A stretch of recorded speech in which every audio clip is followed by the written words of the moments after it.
My father has been a truck driver for years, and I always loved traveling with him, even if it meant crossing long, deserted roads in the dead of night.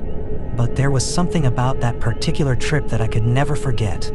Something that, to this day, makes me avoid lonely highways after dark. I was 11 years old, just a curious child, fascinated by the roar of the engine and the glow of the dashboard lights. That night, we were driving down a deserted road, surrounded by dense forest on both sides. The radio was off, and the only sounds were the steady hum of the engine and the tires rolling over the asphalt. The air was heavy and warm, and the full moon cast eerie shadows over the road. My father drove with his eyes fixed ahead, calm as always. To him, empty roads were just part of the job. But I felt uneasy. Then, it happened. Out of nowhere, a woman appeared on the side of the road. She wasn't walking or emerging from the trees. It was as if she had simply materialized. Her tangled hair fell over her pale face, and she wore a long, tattered white dress, dirty and worn, like something from another time. But the strangest thing was what she held in her hands, a long, heavy staff or walking stick. Before I could react, she moved. She jumped right in front of the truck. My father slammed on the brakes, and the truck skidded for what felt like an eternity. But before we could hit her, she slammed the staff against the road.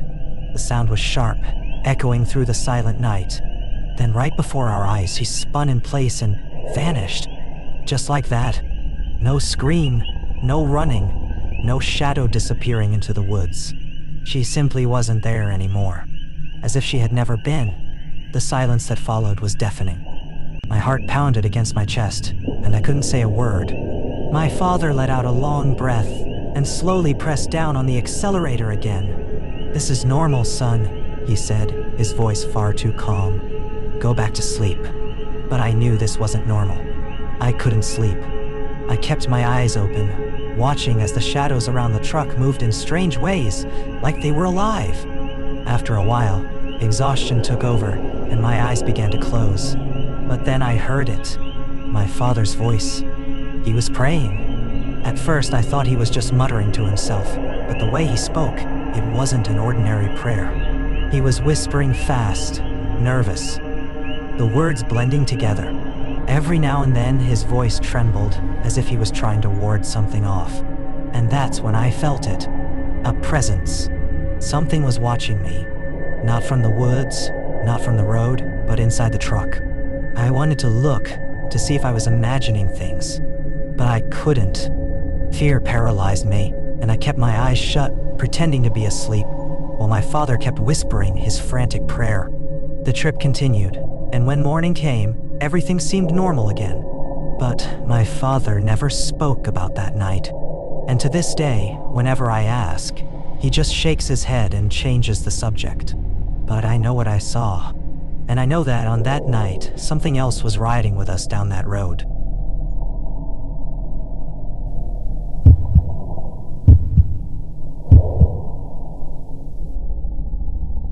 Being a truck driver was something I learned to love. The road, the changing landscapes, and the freedom of driving for hours on end. But it was also an exhausting job, and some trips demanded more than the body could handle. On this particular trip, I was driving down the mountain pass, alone in the middle of the night. The silence of the road, the monotony of the curves, and the weight of fatigue started to wear me down. My eyes were heavy, and I knew I should stop to rest, but the urge to keep going was stronger. I don't know exactly when it happened, but I fell asleep at the wheel.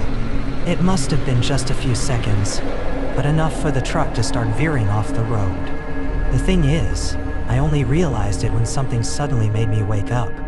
A hand gripped mine on the steering wheel. The shock was so intense that I woke up immediately, fully alert. My reflexes kicked in, and I quickly steered the truck back onto the road. My heart was racing, my hands were sweating, and I couldn't quite understand what had just happened. I stopped at the first gas station I found. I needed to catch my breath, collect my thoughts, and process what had just happened. As soon as I parked the truck and turned off the engine, my phone rang. I looked at the screen. It was exactly 5 a.m. It was my mother. I answered, not expecting her to call at that hour. "Son, how are you?" Her voice carried a concern that caught me off guard. Trying to hide my nervousness, I replied, "I'm fine, Mom." "Why?" She paused for a moment before saying, "I felt the urge to pray for you. It was a strong feeling, like you were in need of protection." At that moment, I got chills. My mother had no way of knowing what had happened. I hadn't told anyone, but somehow she felt it.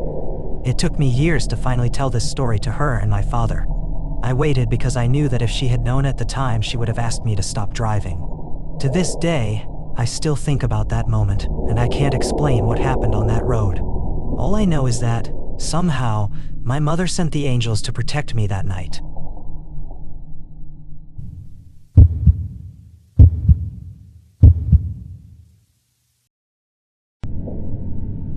It was supposed to be just another delivery. Deep in the countryside, far from everything. One of those routes most truckers avoid at night. But I was used to the solitude of the road. It was pitch black, the sky moonless, and the only sound was the steady hum of the engine cutting through the heavy silence. A little after 3 a.m., I was driving down a narrow road. No streetlights, just dense forest on both sides. My headlights barely lit the way ahead, and the weight of exhaustion started pressing on my shoulders. That's when I saw her. Standing on the side of the road right before a tight curve was a woman. She wore a pale, slightly dirty dress, and her long hair completely covered her face. She stood there, motionless, arms hanging by her sides. She looked more like a statue than a person. I slowed down, not because I wanted to, but because something in me just did. She didn't wave. She didn't move. Not even a flinch. But what chilled me to the bone came after. A few seconds after I passed her, instinctively, I glanced in the rearview mirror. She was in the passenger seat. I froze. My heart nearly stopped. A cold shiver ran down my spine, and all I could do was grip the steering wheel tighter. The truck swayed a little. I didn't dare look to the side. I couldn't. I just stared ahead and kept driving. The air inside the cab got thick, suffocating. The engine sounded distant, like I was underwater. I swear I could smell something strange. Damp earth, rotting leaves, and something else. Like wilted funeral flowers. I drove like that for kilometers. Sweating, barely breathing. I tried to pray, tried to convince myself it was just exhaustion, a hallucination. But deep down I knew it wasn't. She was there. And then, after about 5 kilometers, she was gone. Just like that. The air cleared. The pressure on the seat beside me disappeared. But I still didn't look. I didn't want to know. I kept going until I finally reached a gas station on the side of the road. When I parked the truck and stepped out, my legs were shaking. The attendant walked over slowly, looking at me like he already knew. "She got you on the curve, huh?" he said, calm as ever. I didn't reply, just nodded, unsure how he could possibly know. He lit a cigarette, took a long drag, and said, "Every week she hitches a ride with someone, but she never makes it to the destination." I never took that road again.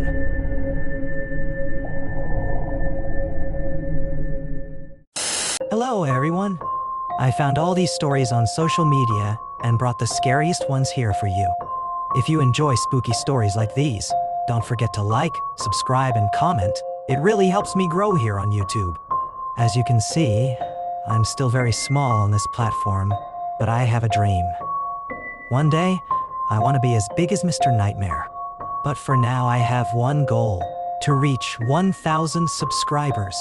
So, if you want to be part of this, subscribe and comment, BIP Nation.